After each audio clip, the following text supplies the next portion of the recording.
Okay, I think for us, quorum has always been time.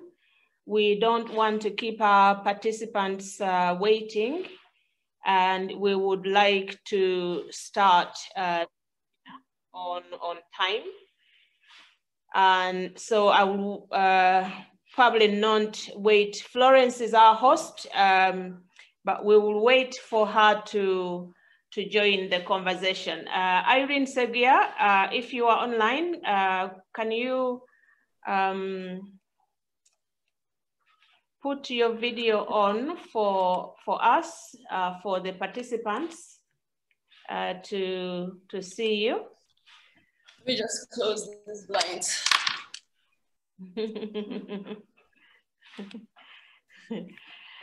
Brilliant. I want to welcome everybody to this afternoon's webinar as we continue our conversations on leadership and how we can grow in leadership. These are series that we run every other month. In fact, we didn't run several since January. That was our last webinar. But I want to welcome you all back to the conversation. And today I am delighted to introduce a colleague of mine who I have known for a very long time. Irene and I started working together. Was it in 2005, Irene? Yes, that's correct. Yes, we started working together in 2005. I did post her short bio, but I'll go ahead and read it here. She is a specialist in health system strengthening, human resources for health, leadership capacity building, and quality improvement. She has an MPH in philosophy and a bachelor's degree in nursing from Australia, I believe. She has, over the last 25 years, been in the health service delivery, implementation, and management. And she has over 7 years of experience supporting the implementation of HIV programs, specifically with technical assistance for human resources for health, including in USAID funded programs.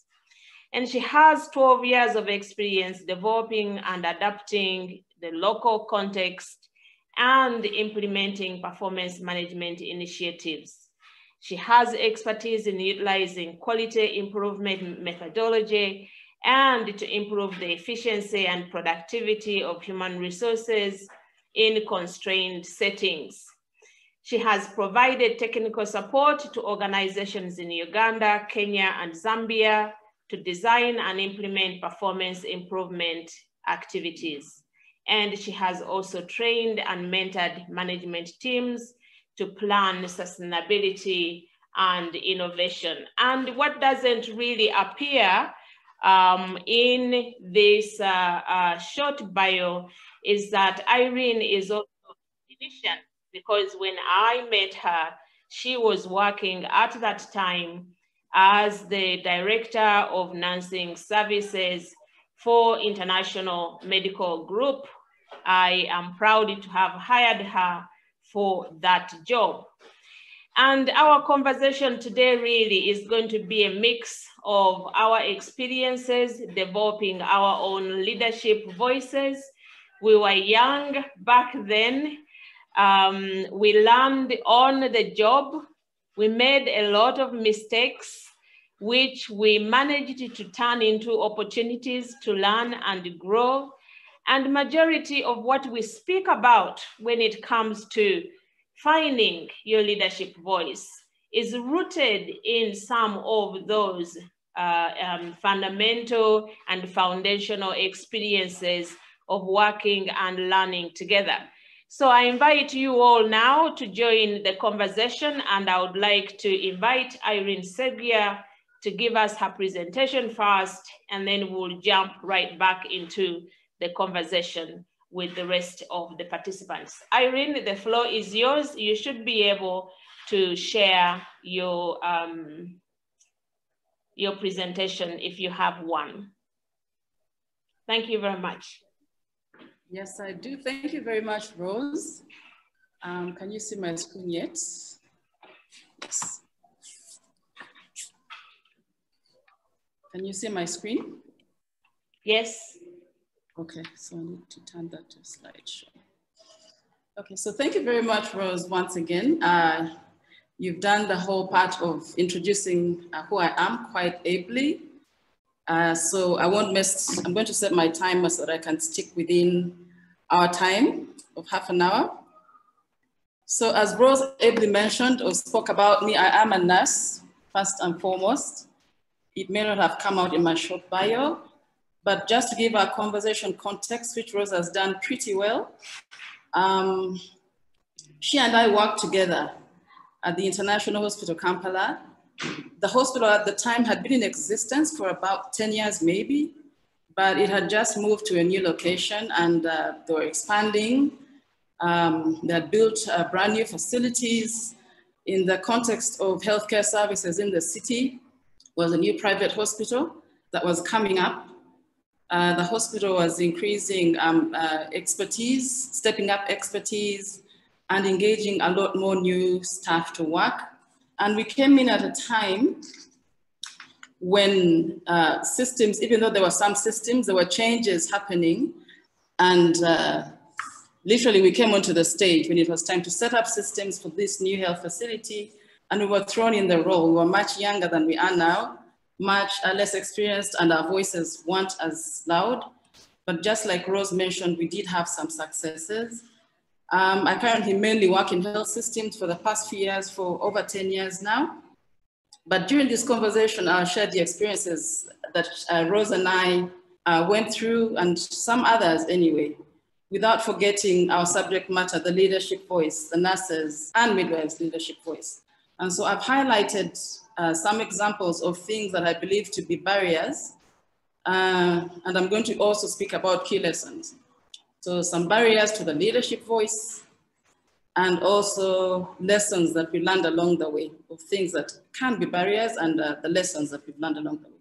And I'm hoping that this will be useful to somebody here attending this conversation. I'm very glad that you invited me, Rose, and as we find our voice. So let's get started right away. I'm not going to talk about myself again. We've done a good job. So I've managed to highlight three things which I think are barriers to the leadership voice. Looking back at our experience as nurse managers, Rose and I, in fact, my entire professional career, I agree entirely that there's a need for advocacy for the nursing voice. There are things that happen that are barriers, and in the context of here where we are in Uganda, if you compare that to other contexts, which I've had the privileges to work in as a nurse, we are at various levels of having achieved our voice. So I've had that privilege of being able to cross-compare. And so these are the three aspects, these are the three barriers that I think stand out. This conversation is valid. There's need to advocate for our voice, and it needs to be ongoing. So let's start with the very first one. That's, I've defined that to be inadequate multidisciplinary collaboration. When I talk about multidisciplinary collaboration for purposes of our conversation here, very simple definition, teamwork between the disciplines, the different disciplines in healthcare. So this being inadequate can be a barrier, and that's going to be my first barrier. I'll speak more about it, but let's first go through the definitions so that we're all on the same page, understanding on the same context. So we know that there have been studies, and I'm not going to go into the studies, I'm not going to refer to references, but it's been known for a while now that there's benefits in multidisciplinary collaboration. So this being inadequate is a barrier, and that's the very first one I'm going to be talking about. The second barrier is a gap in leadership competencies and skills, but not just the competencies and skills, also having inefficiencies as a leader, as leaders, as nurse midwife leaders. When I say nurse, by and large, let's just assume I also mean midwives. I love the midwives as well. So what do I mean by leadership competencies? Again, to define it just for the purposes of our conversation, skills and behaviors which lead to a superior performance. If you're a leader, you're superior in some way. So what skills am I talking about? Besides the usual clinical competencies, strong ethics, empowering yourself, but also empowering others who you might be responsible for, being open to new ideas, taking new ideas on board and actually synthesizing them and seeing whether they might work or not, I think is a leadership competency. Communication skills, being able to communicate effectively and professionally. What else? Emotional intelligence. Rose and I and a few others at IHK run a whole series of trainings on emotional intelligence. I think that emotional intelligence is a leadership competency. And then what else did I put here? Okay, strategic thinking, conflict resolution as well in the professional context. Being able to deal with conflict and resolving it effectively as a nurse leader. When this is absent, it's a barrier to our voice. The next barrier is the third one of the three that I'm going to speak about, is the absence of mentorship support systems. Without having the right mentors in our health system to help us as professionals, we are not going to find our voice. Again, to define it a little bit for the purpose of this conversation, mentorship, I mean, is a deliberate effort to build up effective leaders with having a regular contact and guidance between people who are already experienced and those that are less experienced. We're going to look more at each of these ones, to look at them as barriers, and then after that, we'll look at each of them to look at the lessons that I have learned along the way, together with some examples. And so we'll go right on to the first barrier. The first barrier, as I've already mentioned, comes as a result of having inadequate collaboration between the disciplines. And we know the first point I'm pointing out here that there's a history of nurses being seen as functional doers. We stand back and we get given instructions rather than think through a strategy. But I don't want to dwell on that. This has been said several times. We have lamented over it. It doesn't help to speak about it. But it is a fact, and we need to address it. If we're to understand, see it as a barrier, be aware of it, and therefore overcome it and find our voice. So I'll give an example here on how, let me just check my timer, on how multidisciplinary collaboration and the issue of nurses being perceived as just the people that, they do what they're told can be a barrier. I've picked out, I could have several examples to give, but I've chosen a specific example that I'm hoping will be a good illustration on how this can happen. So the example I'm choosing, I hope Rose can remember this together with me, is when we introduced cardiopulmonary resuscitation, introduced the system. I gave you the context of where we worked together. It was a new hospital, and we were responsible as nurse managers for setting up systems. So one of the areas we chose to introduce was cardiopulmonary resuscitation. If you've worked elsewhere in the world, I haven't seen who else is on the group, you know that this is a standard expectation. Health workers collaborate on this as a team for the best outcome of patients. We take a pride, we feel good when we were able to save somebody on an arrest scene. So here we are, Rose and I eagerly, as part of the many things we set up, introduced the cardiopulmonary resuscitation, CPR system at the hospital. The whole goal behind this was to improve patient safety, as it happens elsewhere, but to also improve patient outcomes. To know that, we've done our best effort today. Nobody died without a struggle. And so we introduced CPR. We went all out, as we tended to do, and drafted the various manuals, the guidance, introduced a code system, went ahead and printed color codes, advocated for the equipping of crash carts, and in a big way did training for the nursing teams. We did such training for the nursing teams, and everybody in the nursing teams was required to undergo this training. It wasn't unseen, it wasn't strange to find that nurses had come off night duty and they were still at the hospital a couple of hours later to attend CPR training because we thought this was important. They were heavily engaged in this, and so we were getting somewhere with the CPR. We did regular audits, we checked the system, so we were really confident we were doing something for the good. So it so happened that we had a cardiac arrest,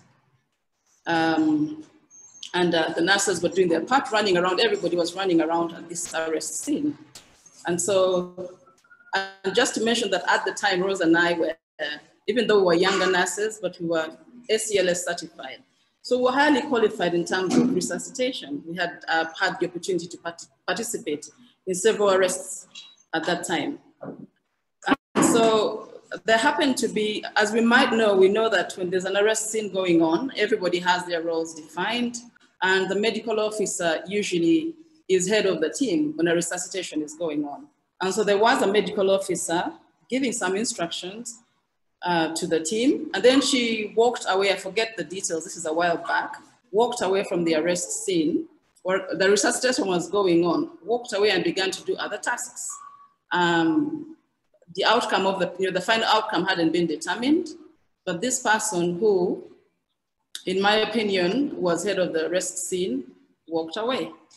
So after a couple of minutes, about 5 to 10 minutes, I followed them, put them aside and asked them, excuse me, doctor, you are in charge of what's going on. Where are you going?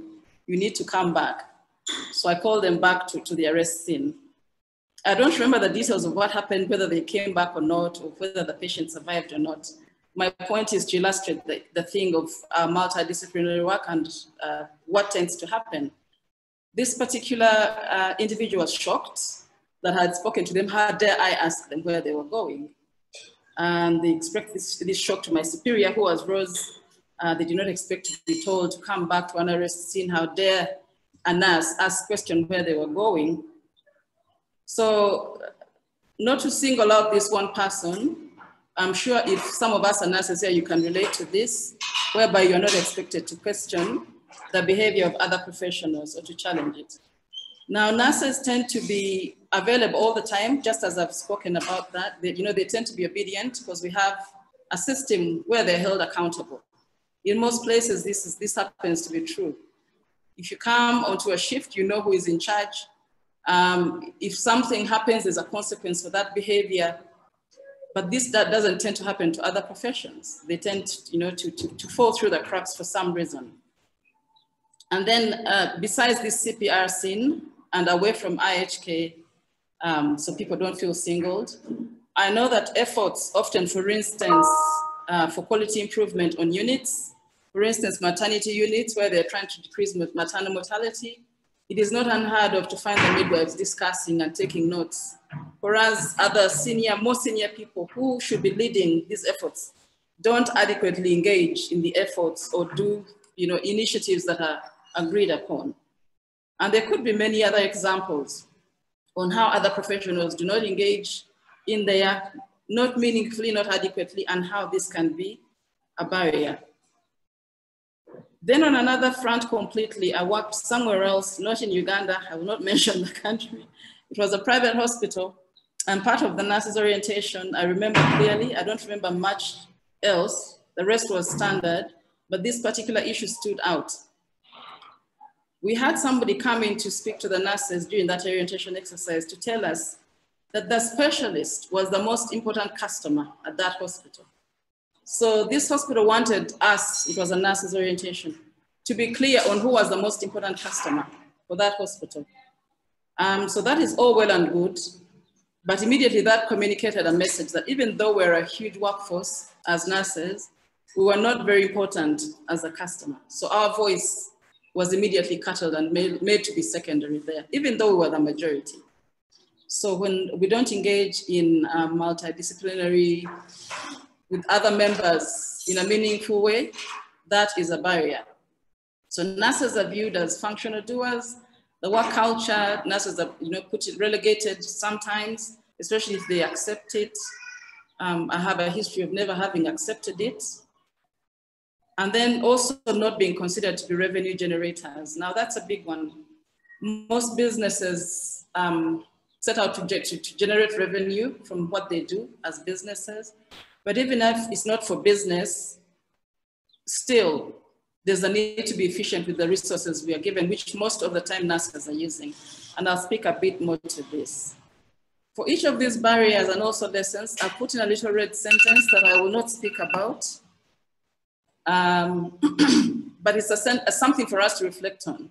So in this case, in terms of multidisciplinary collaboration, what am I doing individually that can be described as being meaningful in interacting with other members, not just the nursing team? Let's move on to the next barrier, and that's gaps in leadership and competency. Remember what I said about the leadership competency, skills and behaviors, which lead to superior performance. So can we stand out as leaders, having the strong ethics, empowering ourselves, empowering others, being open to new ideas, and so on and so forth, communicating professionally. So when these are absent, this can be a gap in the voice. But in addition to that, when we lack the basic clinical competency skills, again, our voice is hindered. One thing that stands out clearly for me when I work with Rose is that sometimes, in spite of the good education that nurses have had, sometimes people, I don't know what caused it, would lack the basic competencies. For instance, vital signs are something we learn soon once we step into nursing school. But not on just one occasion, not on two. There were several times when nurses did not, competently carry out something like a post-operative monitoring of patients with near serious consequences. IV therapy, safe suctioning, oxygen administration, very basic things you would think. But without having, understand the rationale behind what they're doing, and being able to defend, their actions professionally. So we cannot underestimate the importance of having the perfect basic understanding, basic clinical competencies. And instead, what we tended to find is people going through the motions, I have a post-operative patient, but I don't have a watch. I'm going to use my cell phone to check. So you haven't thought in depth, and therefore you're not able to speak to what you know, to understand. You yourself are undermining the importance of things that you know that are basic tenets. I know this might be a simplistic example, but because we lived it, the absence of the basic clinical competencies and skills can be a barrier. If you don't know your things, if you don't know your stuff as a nurse, it's easy to intimidate you into silence. When somebody questions you, then you can't answer back because you aren't clear about what you know and what you do not know. And then literally your voice is cut off because you aren't competent. And then the other thing I already mentioned is that nurse managers are called often to balance between resources and to ensure that you're using these resources you've been given efficiently without compromising patient safety. If we can do this to a bare minimum so that they know, we can make a difference in terms of efficiency, it will make a difference. When we were at IHK, something that we introduced, I don't know if that still happens now, and all these were efforts to try and get the nursing staff to get paid better, is to monitor patient acuity. Again, I'm giving this as an example of the many thousands of things that we did.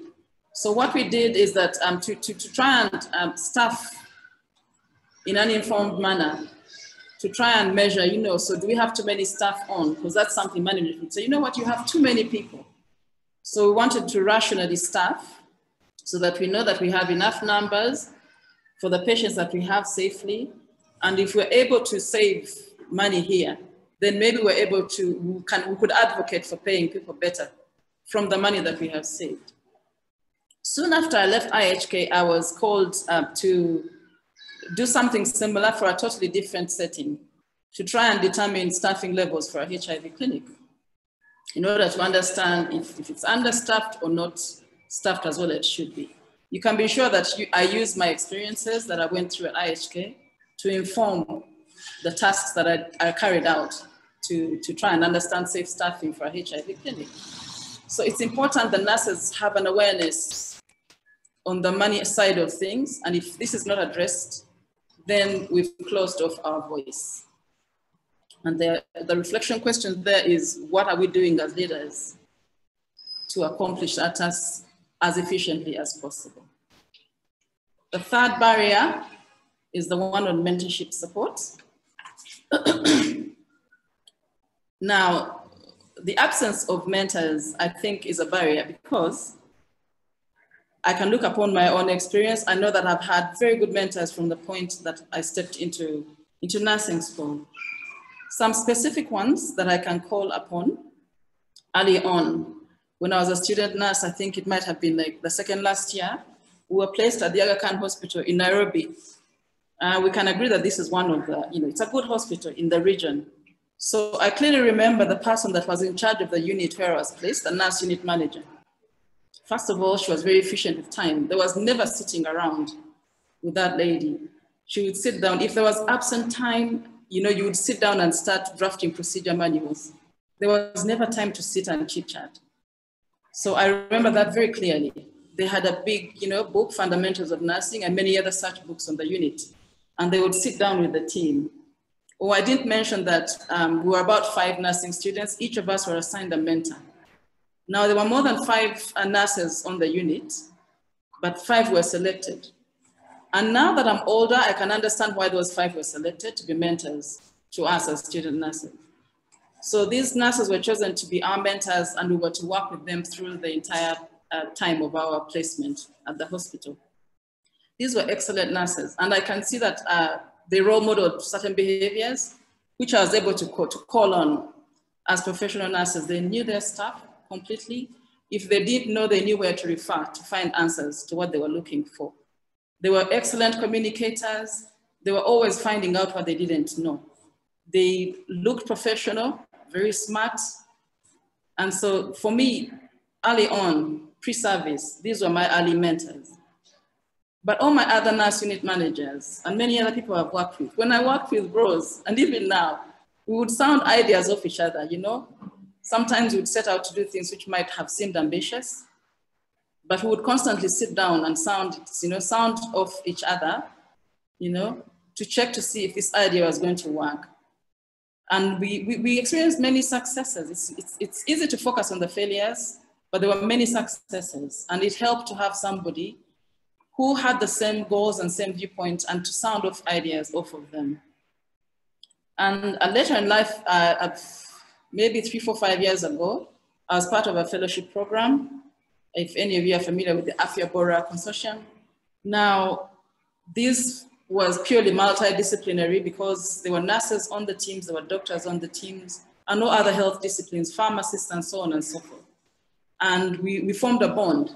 So besides getting assigned a mentor, it was part of the program to be assigned a mentor. You were assigned a mentor. With him, you would interact at set times, the usual formal mentorship thing. I can testify that up to this day, my group of fellows, we still interact with each other. And so besides getting my mentor, who I still interact with as well on several things, I still interact with my fellow mentors.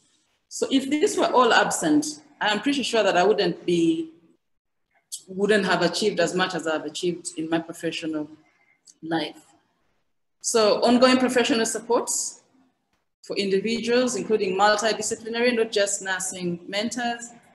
And then also in terms of the barrier, we have a hierarchical system sometimes. Don't step in so-and-so's office, don't talk to so-and-so, he's so senior. That is a barrier to mentorship. If you're good at what you do, you should be able to pass it on to the next generation. So those are the 3 barriers. And without further delay, I'd like to talk about the lessons that I'd like to speak about the lessons that I've learned from those 3 that I've highlighted. I'm sure there could be others, but I chose to highlight those 3. The first one that I'd like to point out is that in terms of multidisciplinary collaboration, nurses and midwives must be full partners in the health team. We can't be the people who get sent, convenient members of the team. And I'd like to first of all talk about the effective team. When I talk about this team, an effective team rather than a nominal or convenience team. And just to point out what I mean, there are 3 levels of team working that I'm thinking about here. The first one can be a nominal team. And this happens. We're working together, but actually we're working apart. We're in contact, but we don't know what goes on with the doctor team or the laboratory team or the pharmacy. We work apart, but it's a team. We're all health workers. And this is a clinical setting that I'm speaking about, but you could change this to the context of wherever you work. The second one is the convenience team. Also not ideal, and this one is actually more common in my opinion. Here tasks are delegated down, somebody's important up there, they get the task, and then they pass it on down a hierarchy, so it's a team, but they actually aren't collaborating. But the effective working team that I'm thinking, the lessons that I'm thinking about and that we should aim for is the committed team, the effective team, where we are fully integrated as members of this team between the disciplines, and we can work on shared projects. We know whose role is what on that project, and we're enthusiastic, we work jointly. If there's conflict, we address it. That's the team I'm talking about. So there's need for that kind of team to happen in order for us to find our voice and be effective with our voice. I guess this is the time at which I can point out what happened with my transition to a non-purely nursing work environment. As I pointed out, when I left IHK, I went to work for a project. And if we're a bit familiar with projects, how it happens is that there's a group of people, professionals, each of them expert in their field. So majority of my workmates were from other clinical disciplines. There was a few doctors, quite a few doctors. There was a pharmacist. I can't pick to see if any of them are on this chat. Nutritionist, there were lab people. So there was this team of people, and you are expected to contribute your part. And now for the first time, my part wasn't the pure nursing, which might have been at my fingertips. Nonetheless, I had been hired because I knew something, or so I thought.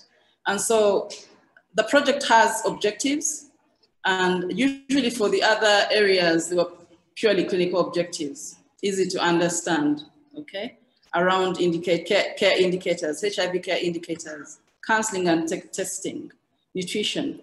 My objective, the objective that I was leading was to improve stewardship or ownership by the government hospitals for the services, to monitor increased health worker engagement.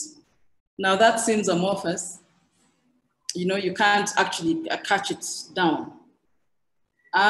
It would take long to define that, but I have to say that calling on the experiences that I've been into and speaking up, I actually shared one already, using acuity measurement to think up, how you can actually inform staffing in a different setting, but also consulting regularly with mentors and other experts in the field, reading and changing things that are new from theory, the theory of performance management or engagement, and finding a way in which the context could be applied practically, enabled me to be a professional, whereby I was a trusted professional and I contributed meaningfully in an area which you couldn't grasp. So our goal as nurses should be to collaborate effectively across disciplines where you're placed. And this must begin at nursing school. And then also to innovate when there's a need. You understand your fundamentals already. If there's a need, push yourself to innovate. Last week we looked at data use. Data can be used not just for clinical things. I can testify that you can use data and prove. Work cohesively as a profession on our side as nurses, but also build partnerships with other people. Not just health professionals, but also business owners, even politicians. Break down this silo of hierarchy and be able to hold people accountable without offense. I think these are the lessons I've learned. And if we can achieve this, we will have a voice as nurses. And then, I don't know what those lines are. The second lesson, it's around competency. As nurses and midwives, learning is lifelong. We can never stop learning. But we need to be competent at every level and be accountable for our contributions. There's no way around this one, no matter where you are. You might not be in academia, or you might not be in the clinical setting. You still be accountable for the things that you're supposed to know if you're to produce a high quality of work. Some of our initiatives that Rose and I did were successful and made our leadership voice more audible. We co-authored manuals. We wrote all kinds of manuals, and not just by ourselves, but we led the next generation, teams of nurse leaders below us to write their own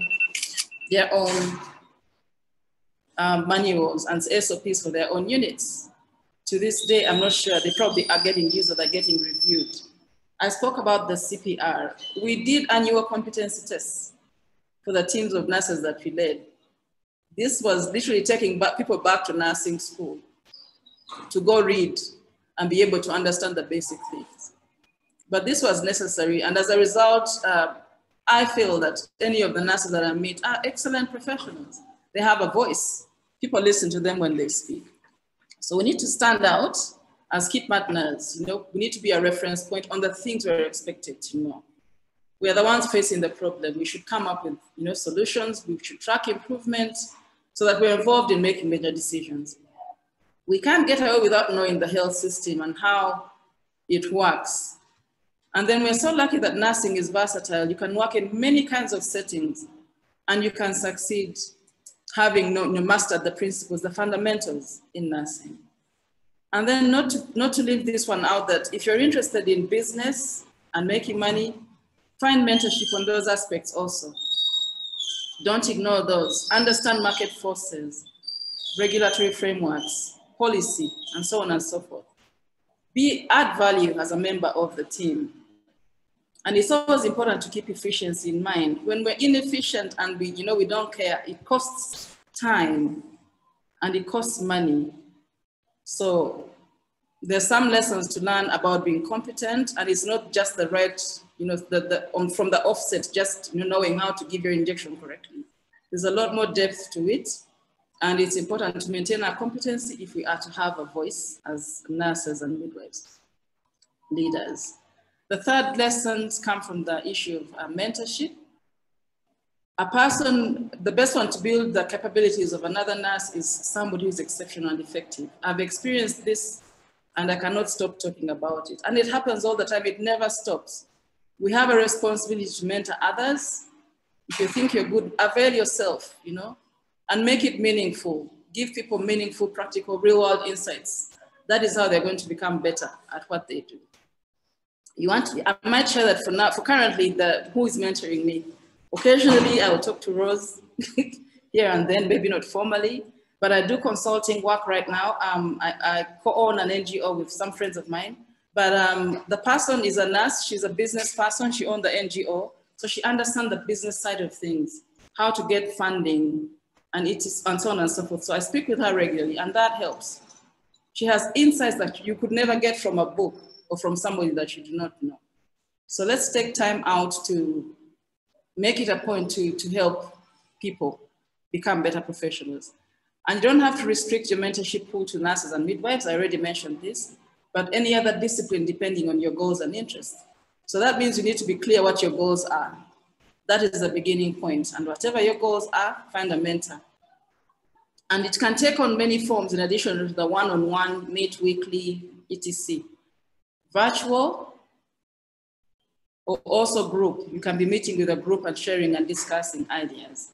And there are groups that I do meet and discuss with, and I find that helpful. So check yourself. What is your need for professional growth? And set out to go and achieve it. A few other tips and pointers. We need to be aware of and learn from the barriers that we personally meet. Is it skill? Is it competency? Is it an ineffective team? So just be aware of the barrier that you're facing and address it. Keep track of any progress and success. that you make. Be aware, take pride and ownership on the important healthcare decisions that are attributable to nursing. And seek to grow in these areas. Speak up for nursing. Choose your own, the thing that you're passionate about, and don't be quiet about it. Find your voice. And then be part of shaping policy rather than accepting policy. Question things and contribute to policy. And then engage effectively with all stakeholders, especially people who are influential in the political arena, on boards, on committees, and so on and so forth, where decisions get made. Ask yourself how you can save your organization money, or how you can make money yourself. I like money. Until this happens, our voice will continue to be stifled. We will not have a voice. And I think this is my final slide. We can have advocacy for nurses and midwives at all levels. In nursing school, we need to socialize students to be these kinds of nurses. I want to say, Rose, that I believe we've done that. I look at some of our nurses now and I really feel afraid. I don't know if they know it. You look at them and you smile because you remember how they were in nursing school. And besides nursing school, the nurses also, even nurse managers currently, I look at them and it fills me with pride. So start it early and continue doing it. Frontline nurses have a place where they can prove and change models of care. I don't think we're doing this enough here. I think there's room for improvement. Just to mention that the Ministry of Health has a whole quality improvement department, and they have resources, there's a framework and so on and so forth.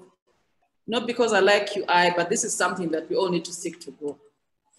Community nurses, change agents, chief nursing officers also have a role, nurse researchers, and so on and so forth.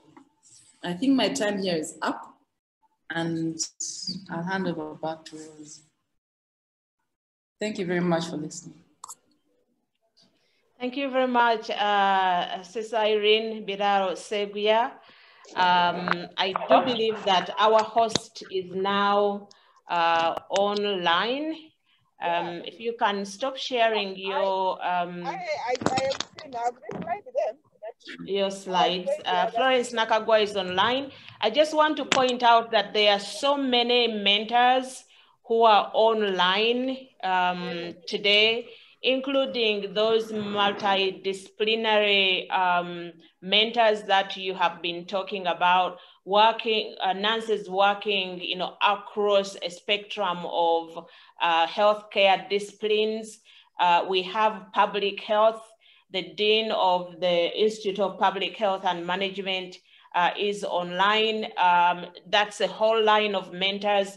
We have Professor John Charles Okiria, who is also the chairperson of the Allied Health Professionals Council, which is in charge of probably one of the largest group of allied professionals in this country, including pharmacists, now public health, clinical officers, laboratory technicians, and so on. Those are all groups of healthcare workers that nurses work with every single day. And within those groups, nurses have to emerge and lead and take leadership or contribute meaningfully using their leadership voice within those teams. We have a lot of senior other nurse leaders on the call as well today. So, so in terms of this issue of mentorship that you are talking about, I hope that these individuals and so many others who are not here can volunteer themselves to be available. Florence, I want to hand over to you. I don't know if you want to go into questions and answer, or if you want me to continue to present. Back to you as our host. I want to welcome you, and sorry about the technical glitches. Thank you so much, Dr. Rose. Pleased to have you all here. I think we have about just one or two, not really questions, but points for clarification. Dan has an opinion that there's a big gap between senior and junior nurses and how that gap can be bridged. So I'm wondering, is it just junior and senior nurses, or can the mentorship be done by someone other than a nurse? From the conversation, of course, I am pleased that Irene's talking about multi-sectoral collaboration as a key component. But I'm wondering, can we go beyond just nurse and nurse collaboration? Because I understand, for instance, Dr. Rose is into a lot of leadership and health system strengthening. So you interact with a lot of people from other sectors. Is there room there for mentorship that spans beyond just nursing, so that people can actually get out of the comfort zone and lead not just nurses, but lead initiatives that bring together nurses and other professions? Is that something that's explorable, or should we stick to nursing? Absolutely. I think I did mention that. I don't know if it didn't come out well enough. Nurses mentoring nurses, it's like you understand who you're trying to mentor, but there's a lot of benefit from non-nursing mentors. And I have several non-nursing mentors that I can call upon. You know, so find the best person to mentor you. Understand your goals. You know, there's a responsibility to the person who is seeking the mentorship though. What is it I want to improve in? And then go out and seek the best person that is able to address what you want to become. It can absolutely be somebody who is not anywhere near nursing. Yes, that's my response to that. Thank you so much. Because I also feel like we have very many competent nurses that have gone out of their comfort zone of nursing to take on public health leadership roles and kind of encompass healthcare provision. So I think that's also a good thing that we're having this conversation. So I think that's one question that we have. Tracy asks, there are some nurses and midwives who would be interested in mentorship, and whether there's a mentorship relationship forming process that can be streamlined and to support that process. So what would that look like? Is something in the works already, or can something be worked on to ensure that nurses are being mentored? Because from what we have from the conversation we've been having, we see a lot of, yes, we need this, but where do we start? How do we move from that point? Yes, I do believe there are opportunities as well there. So Tracy herself actually is mentioning some of the work that is being done also at Last Mile Health, where she is working. We have another colleague of ours, Elizabeth Pearson, based in London, but a Ugandan nurse, who is actually currently working on establishing a formalized mentorship program. But I think that is still a sort of a nurse to nurse, midwife to midwife. It may not necessarily be across the sector type of mentoring, which I believe is quite critical. Irene mentioned something that I thought was really important for us to ponder, because healthcare has been commercialized in the last 10 or so years, including in sub-Saharan Africa. And therefore, nurses and midwives and other healthcare providers work increasingly in systems of care that demand that we have to understand the business of health. We need to understand how insurances work. We need to understand the mathematics. We need to understand, supply chains, which, one of our professors here, teaches. We need to understand all of those aspects, and yet the curricula is often quite limited in that those aspects that are being demanded now of nurses are not there yet. We are working to see that that there is a revolution there. But that means really that nurses, they don't have voice. If you're asking them to, to craft a budget, that some of them may actually not even have that skill to bring together a budget. And if they cannot, bring together a reasonably good budget, then no one is going to fund those initiatives. So in that regard, Irene is right. That voice is crushed even before it started, simply because we lack the skill to do so. So I think that there is need to expand where we are linking nurses to mentors, you know, who have those kinds of skills, because these are skills that nurses actually need. Well, thank you so much, Dr. Rose. I think we'll get on to your presentation and then we'll be able to take some more questions later on. Thank you so much. You're welcome, Dr. Rose. Thank you very much. You know, coming after Irene, I'm not even so sure, you know, what I needed to say, because Irene highlighted a lot of experiences that we had together as young nurses and as young nurse leaders. And she has mentioned the structural issues where within the organization we have to have enablers for that voice. She's talked about the critical role of having the capacity and the skills so that you really are communicating using your professional expertise. You don't even have to say anything. People are able to see what you are able to accomplish. And then, you know, the critical role of mentors. Nobody ever wakes up and, you know, suddenly runs to ride a bicycle. We all always have somebody who is there to make sure that, you know, you do not fall. And I remember I learned to ride a bicycle as an adult, and it was one of those most difficult experiences. So, you know, every single one of these skills that we want to master, we must learn. Now, I just want to add on a few things that come at the personal level.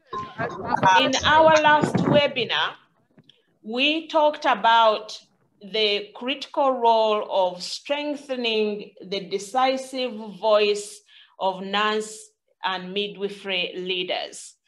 And we cannot do that, you know, unless at the individual level, again, nurses and midwives are able to find their own leadership voice. What is that going to look like? And the question really for our viewers today, what is that for you? And we also talked about increasing our span of control by creating room for others in the boat. So again, how do we do that if we do not have a voice? And then we also discussed, this was in January, that we need to challenge obstructionist cultures and norms that keep others out. And I want to add to this, you know, we need to challenge those cultures and structural barriers that Irene has talked about that keep us mum, okay, that keep us without a voice. So I want to talk a little bit about why your leadership voice matters and why this is embedded within your conscious leadership. And it's not about just what we say, you know, so the communication is important, but finding our leadership voice is also rooted in our core purposes, our core values. And it is influenced by predominant enabling or self-limiting beliefs and attitudes and experiences. Some of the time, we are silent, not because we do not have anything to say, but because we have had a particular experience that limits our ability to say something, or there is a self-limiting belief. For example, sometimes we always think that the person who is the boss is the one who should say something. So even if you have something important to say, you will just keep quiet because, you know, the platform is given to those with a title or to those who are the bosses. And then, of course, Irene has made a good point of strengthening our leadership voice through gaining interpersonal skills. I have artwork in my house. And there are a couple of them. And one of them is this image by my colleague, Fred Mutebi, who painted this to reflect the padlocked women leaders.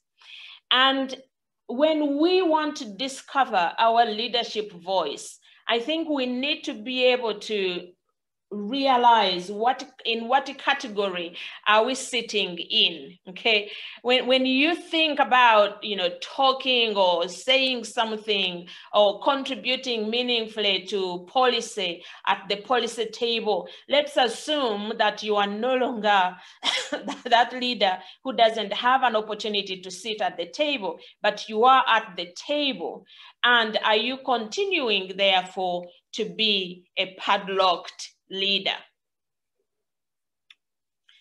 I want to talk a little bit about myself, because, you know, a lot of people, when I give this webinar, they ask, you know, like, so then how do you discover your leadership voice? You know, like, what are you talking about? You know, is this about conversations? Is this about, you know, communicating? Is this about public speaking? It's maybe it's all of those things. But really, you know, crafting our leadership voice starts with understanding who we are as individuals. A lot of people who know me probably don't know one thing about me, because I talk a lot. I talk all the time. I mean, leadership meetings or meetings, you know, my job requires me to talk a lot. But I actually find a lot of solitude and a lot of energy by being in solitude. This is really important for my leadership voice, because in solitude, I'm able to think, and in solitude, I'm able to reflect. In solitude, I'm able to go back and rediscover what my core moral compass is, what the GPS, you know, that is guiding what I do every single day, how I think about it, how I see the world, how I treat other people, and ultimately how I communicate and I present my overall self to the world, you know, has everything to do with what I discover in those moments of being alone and unafraid. And bear, if you are a Christian before God, you know, who are you at that core? Because at the end of the day, what the world experiences, you know, is that inner compass. One word that defines who I am is grit and resilience. You know, I will keep going. Yes, things will be hard. And in my leadership voice, that comes through very, very clearly. So I'll push and challenge other people. My leadership voice core, as I've said always, is dream, inspire, enable. I'm an enabler. I look for opportunities to enable other people to achieve more and to do more. So but I'm bringing all of this here to ask a question to you and all our participants here. You know, what is it for you? What is that leadership voice for you? Of course, you know, one word doesn't describe who you are entirely, but within those domains are key components of purpose and vision and service that drive your daily agenda of what you do as a leader. Old habits that I have shed, you know, I have realized that being a leader is not being about a boss. So I completely abandoned that belief. I believe that being a leader and this decisive voice of leadership is about facilitating other people, is about creating enabling environments for people to do and for people to achieve and for nurses to do more, which is why we do these webinars, okay? Inner GPS, core values, people, service, and learning.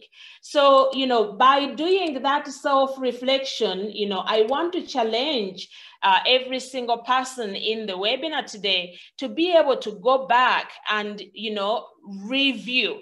It's, really good for us to focus on those structures, and finding the mentors and building the capacity, but it really needs to start from this area. Conscious leadership is a pillar in developing and sustaining a leadership voice. So being aware of who you are, which is the example I just gave of myself, understanding who I am. I didn't include there, what are the weaknesses, but all of those are part of who I am, and, leveraging those opportunities to be able to continue to pursue my leadership voice. So consciousness is pure awareness and can be cultivated with practice. From a leadership perspective, consciousness is more than being aware of your daily challenges on the to-do list, but it's about discovering your anchors, your practices, that enhance your intentionality in the way you present yourself to the world, because your leadership voice, as I said, is not just about the words that you say. It is the whole package. As we experience you, it is that whole package. And it's being able to know, okay, what are those practices that are going to enhance your narrative, of how we experience you, focusing on stories of where you want to go, not just on stories of where you have been. There is a tendency to often just talk, and we talk about this, and we did so last week in the webinar on scholarly writing, about all our problems and about all our problems, and we forget about vision and where we want to go and the solutions that we want to pursue, so that our leadership voice is being lent to strengthen these ideas and to strengthen the solutions that we would like to see in strengthening healthcare systems and improving patient outcomes. But we need to create a leadership conscious culture of self as individuals, discover how we relate with the world and what it is that we want to communicate. Continuous attention to self-awareness and self-management, being open to learn and explore new things, and taking radical responsibility, for de-learning. I just gave an example of what is it that I have abandoned, and then what is it that I am trying to learn, as I move forward. And each of us have a catalog of those things. What are some of the things that we simply want to leave behind? Being purposeful and intentional in cultivating your leadership voice that inspires change, okay? The kind of change that you would like to be able to see. I think a really good example of our work with Irene at IHK is we introduced a very controversial, we wanted to see change.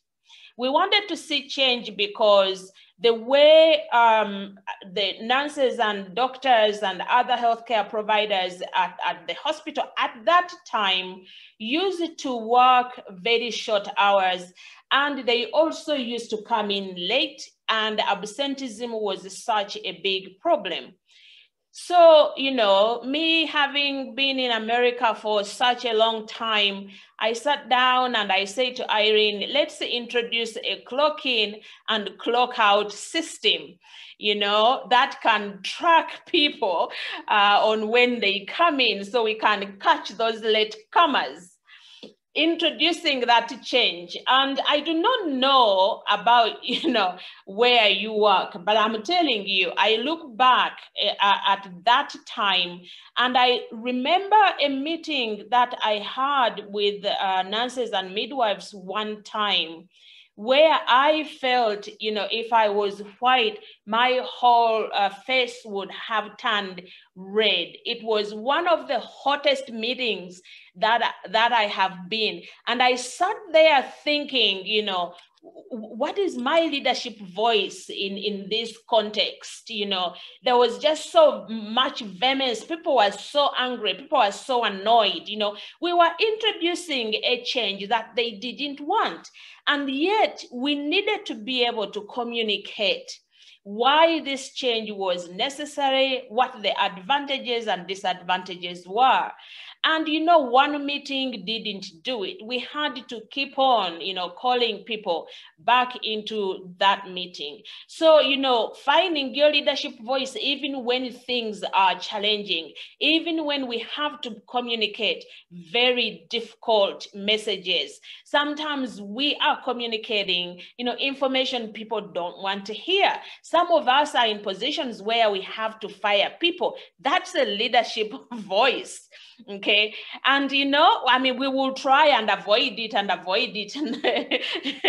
until we probably are not able to avoid it anymore. So, you know, we have to understand that about ourselves, and we need to understand, how am I going to react in those kinds of situations? Am I going to scream back? Am I going to stay calm and purposeful?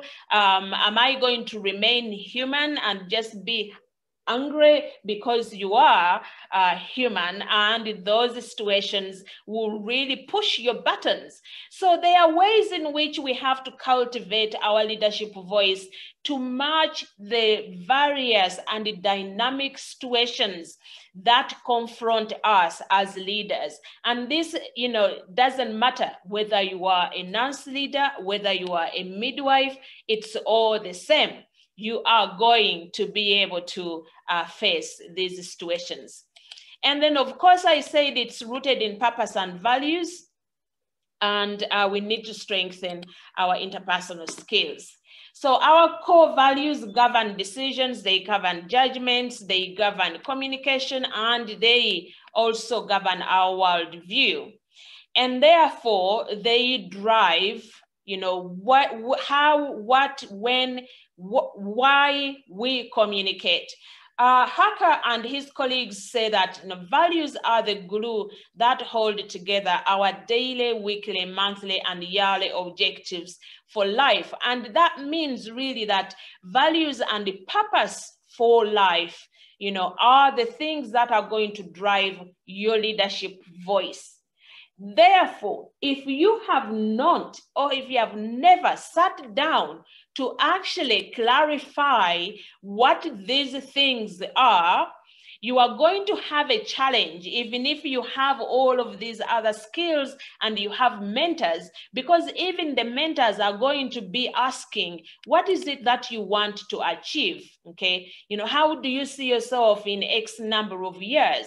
So the values are really important. Clarifying those, you know, as your core GPS, they are going to drive, therefore, what voice we encounter, you know, as the people who interact with you.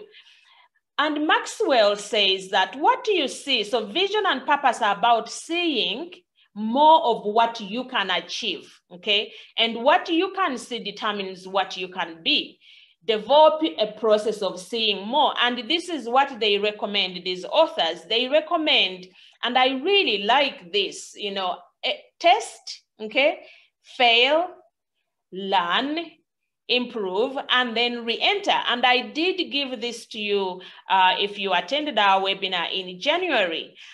It is really a process of, you know, discovering and rediscovering yourself and testing and getting feedback from your mentors and the people around you about your leadership voice and what it is that you need to be able to change. But if you have clarity of your vision and you have clarity of purpose, they are going to drive this, and therefore you can begin to test, you can fail, you can learn, you can improve, you can re-enter.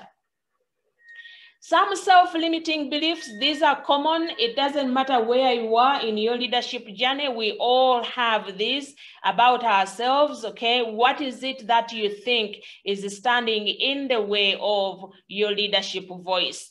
Irene talked a lot about, barriers, that are structural barriers where we do not have access to mentors, barriers where we do not have the capacity. I want to talk about barriers about yourself as an individual. What is it that you believe? Whose voice is in your head? Whose voice says, I can't? Is it through an experience of a lecturer who said you'll never amount to anything? Is it because somebody somewhere said something and somehow that has become your truth? So whose voice are you listening to? And of course, there are some enforced restrictions, and these are what Irene already talked about. So I'm not going to go over those, that these happen to be about the organizations where we live and the lack of access to mentors. Most people I talk to about finding a leadership voice, they will say these kinds of sentences. My leadership communication is not taken seriously. Some other people will say, I feel like I'm talking, but no one is listening to me. And other people will say, well, I do not try because I actually don't have a title. So, this comes from that self-belief that, unless I am given a title, there's no need for me to contribute meaningfully to this conversation or to this policy process or to this budget process or to the advocacy campaign that's ongoing. And, these are actual quotes from some of the people that attend my executive training exercise, my training course, okay? And they really believe that, they do communicate, but they are not taken seriously. And I wonder, is this your experience as well, that you talk, but you are not taken seriously? Just like writing, cultivating a leadership voice starts with you, so you need to train and train and train.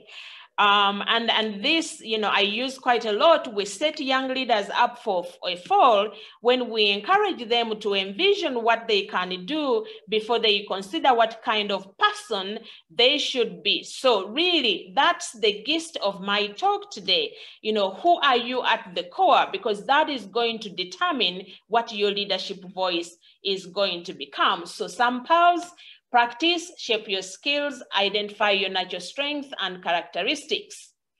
Someone once told me, and this was when I was actually doing my doctoral degree at Yale, and a friend said, Rose, sometimes in leadership, you just have to fake it until you make it.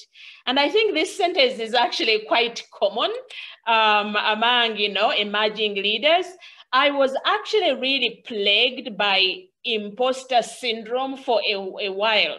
And the imposter syndrome is this thought pattern where individuals doubt their own talent and their own achievement, and they have a persistent fear that they will be exposed as frauds. Basically, you are just masquerading, without really showcasing who you really are. And you know what? I went back to this individual and I said, I believe this is great. You fake it until you make it, but I actually really want to work on it. I don't want to fake it, I want to work as Rose. I want to present myself to the world as Rose, not just as a fake who is plagued by this imposter syndrome. If you lose confidence in yourself, be deliberate. And lastly, really, you just need to unlock yourself. This is the other painting that I have in my house, the unlocked. So we have the padlocked women, and then we have the women without padlocks who look really happy, who look like they are influencing, and I hope that with this talk, you have an opportunity to self-examine, you know, unlock yourself. Your voice matters, your leadership voice matters. But what is it? Do you know for yourself? Thank you very much. Over to you, Florence.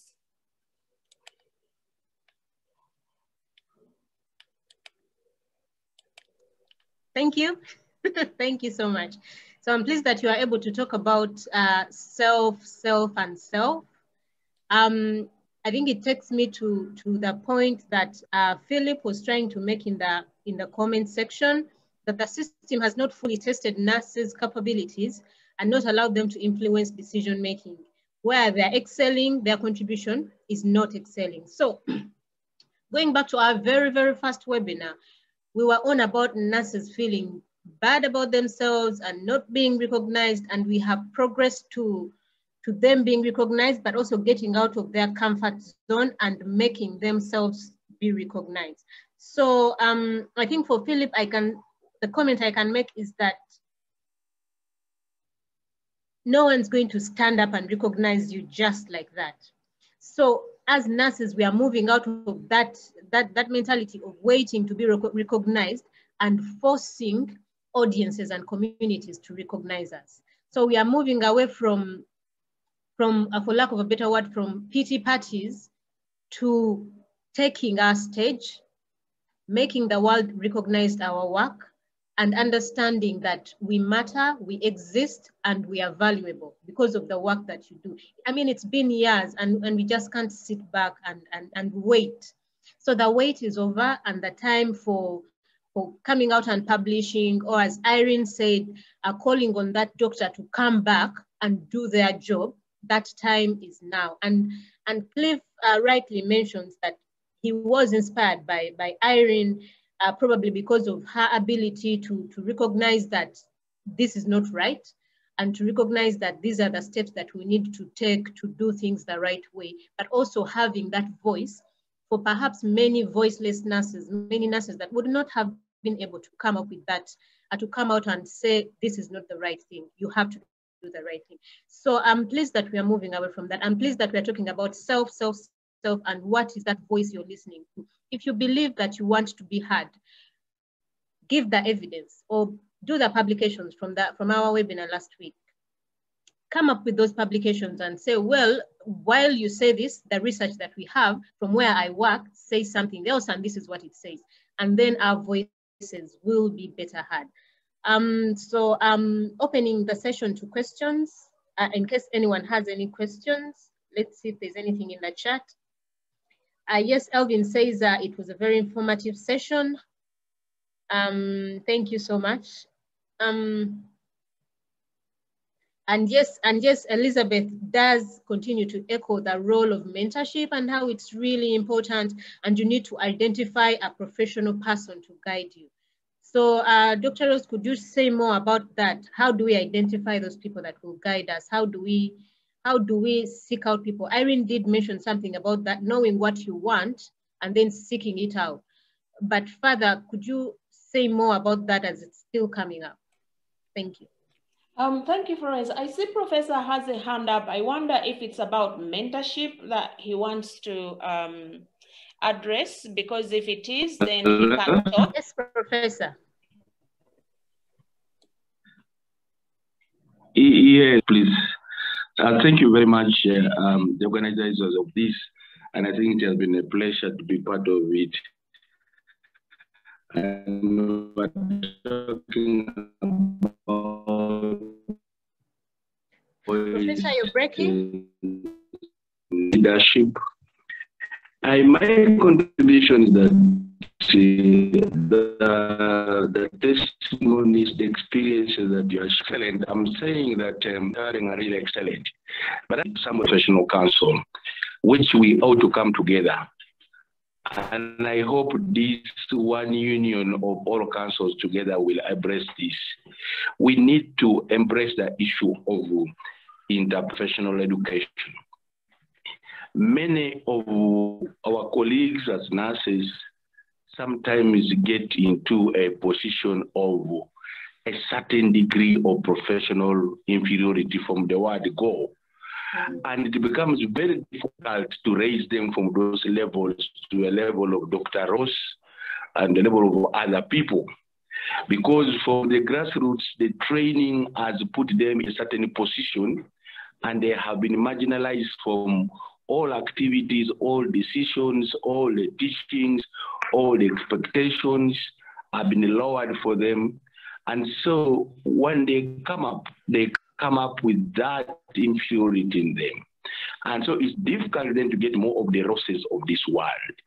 Now, I suggest that together we can uphold the issue with the interprofessional education and let people understand, irrespective of the specialties of the cadres which shall become, that are able to give meaningful contribution, not only in work, but also in, you'll appreciate more of a class that has been in the leadership. You'll understand that you already develop a feeling that you are already equal.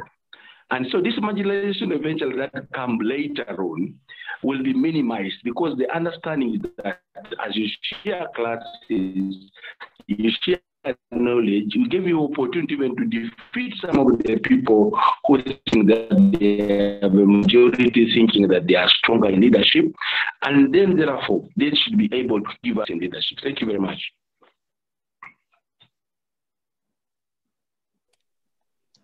Thank you so much, Professor. Couldn't have been truer that interprofessional education, very important, because it levels the playing field, doesn't it? Where nurses and other healthcare providers are working as teams, and every single person is important in their contribution to the healthcare system. In terms of mentors, I don't know about Irene's experience, but I have been a lot more intentional. So I've gained mentors just because I'm part of a program of learning, a program of education, and therefore you have to choose mentors. At doctoral level, we are more intentional in choosing our own mentors because you want to be a good fit. Your work has to fit with the individual that you are working with. So it sort of is shaped that way, it's structured. However, informal mentors and mentors that organically happen from either meeting someone once and realizing that they do have something to offer, then you have to be intentional and pursue those people to continue a conversation or to request and say, do you have time to mentor, and this is what I am looking for. One of the things I think that is challenging, quite often people write to me, for example, and they say, Dr. Rosa, I would like you to be my mentor. And it's really that very broad statement. And I'm often wondering, okay, what is it exactly that the individual is looking for? That's why I was talking about, those core values and purpose, because they help you to align. So I'm all about leadership. My research is about hypertension, nurse-led interventions, and so on. So there are specific areas where I'm focusing my work: healthcare systems, leadership education. So if you want to be mentored, you need to merge yourself to some areas of expertise. But general, so if you want me to mentor you, but you are in clinical practice, but I'm actually not in clinical practice, then I may not actually be the right mentor unless you want to talk about the experiences of the past. But I may not have the reality of what is happening in the clinical setting. Irene? Thanks a lot, Rose. I'd say my experience is the same. Often was assigned mentors. Sorry, I should turn on my camera. Came into a mentorship relationship having been assigned a mentor in school, or as I mentioned, through the fellowship program. But I have had other mentors, as you've mentioned, that have come about organically. For instance, I've mentioned that I use data a lot, improvement data. And I might know what I want to get from the data, but I'm not as good at creating, you know, the tools that go into finding this data. So I might have a mentor that I work regularly with, not a colleague, but a mentor who I work with and consult often because they're excellent at having data, you know, give us the information that we need. So I'll deliberately seek that person out if I'm working on a task where I need this data to inform me. So it takes, I'm thinking a big part of finding a mentor is dependent on the person and their goals. Seeking out a mentor who speaks to what it is you want, and you need to frame it. And this is an ongoing process, it's repeated. But again, I'm hearing a voice of people crying out and saying, where do we find these mentors that we need? I'm not part of a formal structure whereby mentorship programs can happen, but I do think there's a need. I don't know, Rose, whether you can speak to that. A place, you know, a central place where people can identify with people who they want to mentor. I think some of our participants actually I see that Cliff Aliga is online. Elizabeth Pearson is online. I also know that Tracy Cobhindo is also online. They may have some suggestions on where people can find mentors, because these are the groups that we've been discussing mentorship with. So I would like to open it to them. Florence, if you don't mind, can you take over? Thank you so much. So we'll hear from Tracy and then Elizabeth. Elizabeth and Tracy are on, as well as Cliff. I think Cliff is still on. Yes, so I will start with Tracy and then Cliff and then end with Elizabeth, because Elizabeth seems to have something that's actually ongoing and could wrap that up. Thank you. Tracy, over to you. Thank you, Dr. Rose and Florence. My video is not available at the moment. I think you have an idea why. So with regards to places where people can find mentors, two places. One, we have an unofficial group called the Uganda Nurses and Midwives Hub. It was formed out of a need for nurses to network and to also learn from each other. It's a WhatsApp group, but it's been about a year running this group, and we have nurses, midwives from all over the country and some from abroad, and we share experiences, knowledge,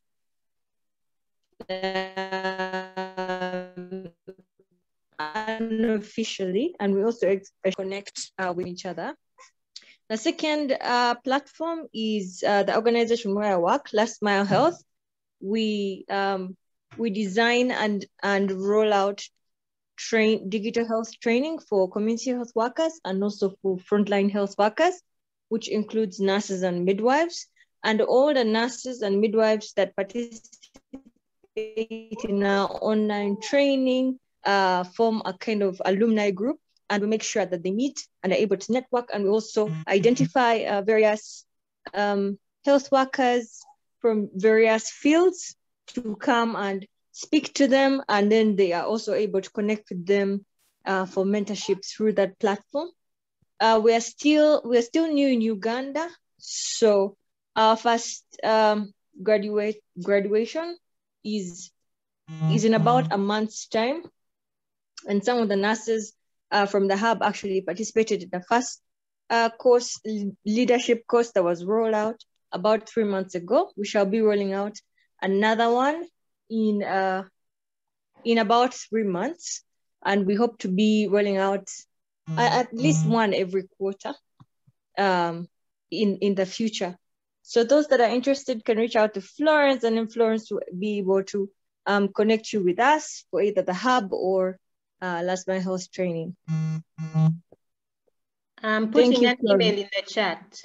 I'm putting an email in the chat for people to reach out. Thank you. Cliff?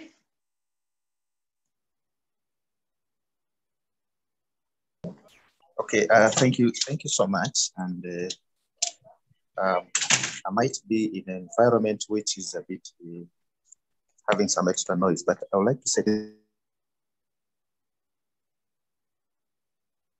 I'm a trainer, I'm a nurse educator at the University. And I'm also at the same time a clinical nurse. I work with the University, but I also work to someone from Ministry of Health.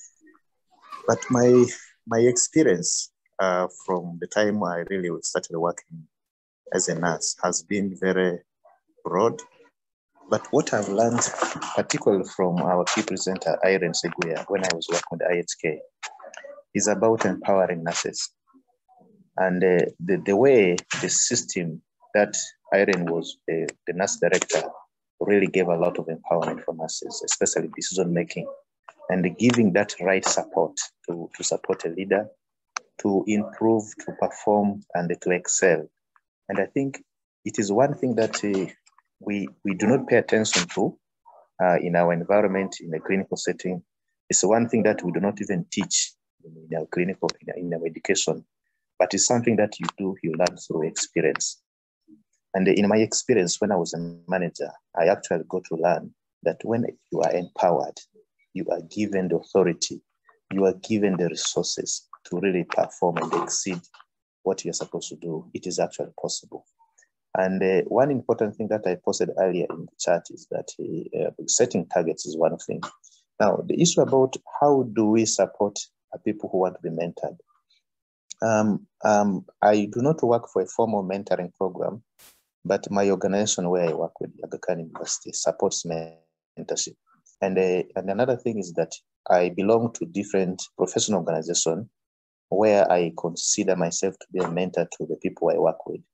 For example, when I teach my students in Aga Khan, it is one of the things that I emphasize that students will look for a person whom they want to look at as their icon, who they want to emulate, and they should formally communicate that they have intention to be mentored by this particular person. And as a result, I can tell you right now, I have over 10 nurses I'm mentoring in different capacities. Others are developing innovations, they are implementing some innovative activities. Others are running their private organization. Others are working in government institution, but they want me to mentor them. I'm mentoring some of them in emergency care setting. I'm managing some of them how to manage their project in the community. I'm mentoring some of them on how to write a research proposal, particularly to resolve clinical challenges. And I found myself, being approached by nurses just because of what they see me doing. So I think for me, I place myself available to mentor anybody who thinks he wants to take the values that I carry. And I am constantly being requested to support nurses, individuals, and want to be like the way I do my things. And I think that is some value that anybody can identify in anyone as a professional, and you can formally communicate that this is what I love to be, and how can you help me in this kind of scenario? And for those of you who are managers, I think to be a manager or an in charge, if you like, is one opportunity for you to improve systems through the way you work. I've worked in a situation as a manager, and when I left the institution, I also realized that there were even more than many people who could actually take my position. And that is like developing the capacity for somebody to take over where you belong. And I think that's one of the things that we are not investing so much in. We realize that if a leader has left, it becomes very difficult for any other person who follows that leader to sustain what this leader has done. But wherever I have left, wherever I have worked as a leader, I found that there are more than even 2 or 3 people who could continue to do the things that I would do. And why is that important? One of the things that I know has worked is creating a relationship with your workers, to make them supported, to make them feel they are valued, to make them feel that they are important in that organization, to make them feel that they are to the problems in this organization. And that's one thing that we should start promoting in our nursing. And I think I need to end here. I'm involved in another workshop, and I want to say that I am available for anybody who wants to be mentored. And I have very many different aspects that I can support anybody who is interested. And I think many of you who are in this line, I'm sure they know me. I work with people like Elizabeth. I'm working with different universities, and I'm working with some key programs in the country. So I can be available to mentor anybody in any area. And that's what I can say. Thank you so much.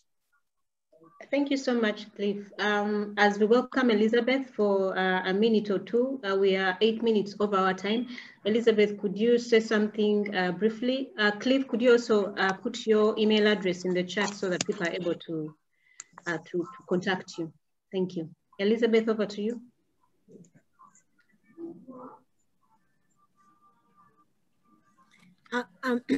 Good afternoon, everybody.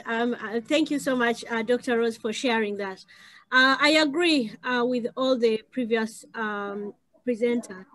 Mentorship is really important. And as we are seeing now in some of the areas that we are working in, is that you really need to be mentored in order to have that retention. At the moment, the world is really shocked with a whole shortage of nurse practitioners, nurses, midwives across. And one of the reasons why many of our colleagues leave the profession is having that poor first time experience. So I agree with what I think Dr. Rose said, and I'm so blessed that she's one of my mentors, with Cliff as well. You need to have some different scopes of mentorship. So, you know, you have your life mentors, you have your professional mentors, maybe family. But you have to ask yourself, what do you want from a mentor? And the mentoring experience, you know, is it in terms of, you know, like life, someone who has done really life, a good journey, maybe that's the person you want in your space. You also need to reflect on your own preferences. You know, what is more important at the moment in your life? And also, what qualities do you want in a mentor? I was really shocked to hear Dr. Rose's experience when someone has shared an email and they have left it really blankly, and you've got an opportunity of a nurse leader reading your email, and she's not able to, you know, you've not given her a call to action. So I think that is something that person has to follow up. You also need to consider availability. So if it is profession, and you're going to go for someone who is not maybe in your work setting, you need to understand that maybe when you're free, they are not free. So you need to check availability. I think this is also something that I've learned from my mentors. You need to make a list of people who you see in your life space, in maybe the circles that you work with, and then start approaching them. But most importantly, you need to follow up, you know, you need to follow up with whoever you want to talk to. It's just a privilege that the Uganda Nurses and Midwives Association UK have embarked on this journey of a mentorship program. We are so delighted that Dr. Rose is among those people who have guided us on how we can implement it. She has connected us with other people who can then mentor us in a different part of the journey. The idea is it's going to be in 3 parts. We are going to mentor each other here. So we have identified senior nurses who are working in the NHS and in the private sector who are going to mentor the junior nurses who are just starting out. So we are going to match it together. We have not forgotten you, our colleagues in Uganda. So we'll be reaching out to different scopes, you know, either you're in leadership or you're newly qualified. So we'll be able to guide and share experiences in that regard. And so the journey continues because we want more people to find our profession attractive. I think it's also good to get mentors in the different scopes, you know, like the other speakers have talked about. If you have a pastor who has done really well, you know, feel free to approach them. But I just want to say this as a takeaway, that who needs the mentoring? And so once you make a request, you really need to follow up. You really need to follow up. If you've heard from Cliff, you need to be in his space, you know, every day.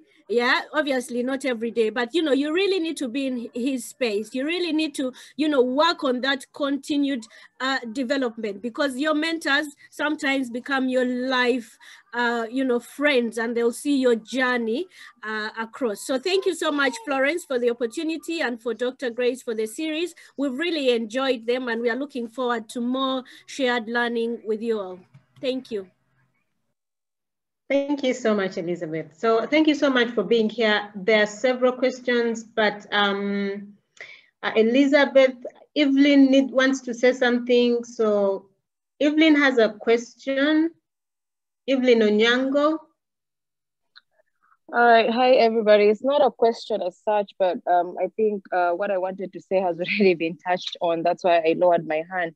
But what I wanted to say is I am happy and proud to be mentored. I mean, I have been mentored by Irene, by Rose, even Cliff. Cliff was actually my my research supervisor in my diploma, and I can say that one thing I have learned about mentorship is that people confuse mentorship for counselor, or guidance and counselor.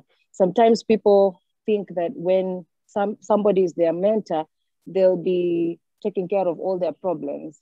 You know, that's the time for somebody to get financial support or an emotional support, which is not bad, but I think people need to set their priorities with what they need to achieve with which mentor.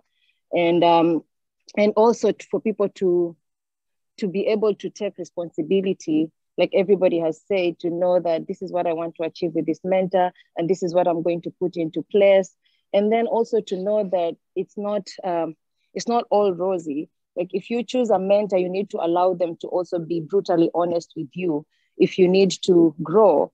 I've had people saying, I don't like that person anymore. You know, they just grind me or they make me feel bad. Sometimes it's not about making you feel good. Mentorship is not just about making you feel good. Some of the sessions or some of the conversations will be uncomfortable, but that's what builds us. And I also wanted to say that there are very many mentors around us. I think what people are missing is, or what people are getting used to, is things to be handed over on a silver platter. Oh, there are no mentors. Who are these mentors? Where can we find these mentors? But then at this level, in this forum, I think all of us are either in, college, university, or professionals.